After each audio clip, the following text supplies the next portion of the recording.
Hey, what's up, everybody? Welcome back to the 40K Cafe, and thank you, Zero Cools, for the request. John Grammaticus was a human perpetual that was working for the Xenos organization known as the Cabal.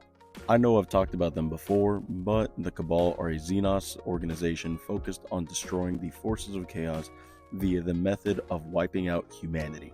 Although being human himself, John Grammaticus did work for the organization because he believed in the righteous cause of eliminating the greater evil known as the forces of chaos.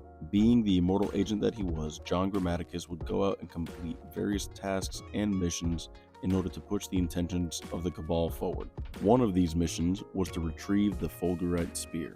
I know I've talked about the Fulgurite Spear before, but for those of you that are new here, the Fulgurite Spear is a very powerful psychic artifact that held a fraction of the Emperor's power, strong enough to kill a Perpetual. The objective of John's mission was to retrieve this artifact and use it against the immortal Primarch Vulcan. The exact plan was to work out as such. Conrad Kurz and Vulcan were going to be in the same location on Macragge. John Grammaticus was also to be in the same location and/or vicinity and hand over the Fulgurite Spear to Conrad Kurz. This would allow the Night Lord's Primarch to finally and successfully slay his brother. The Primarch Vulcan was in a crazed frenzy at the time, seeing as he had recently escaped capture by Conrad Kurz, who had recently shattered his mind through various means of torture. The climax of the battle would have John Grammaticus making a very important decision.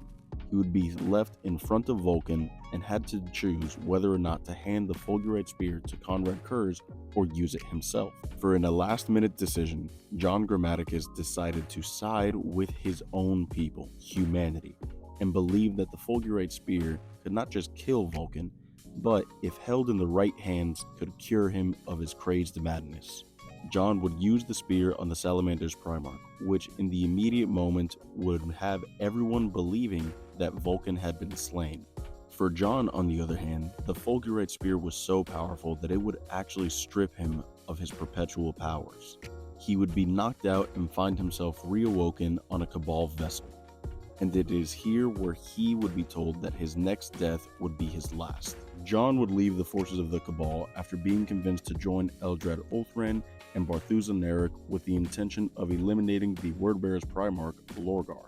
He is last seen after the events at the Siege of Terra, to which he would go and travel throughout space and time, ensuring that humanity can still find a way to survive the future.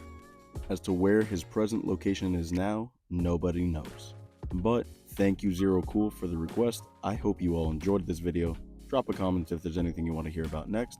And as always, remember to follow for more.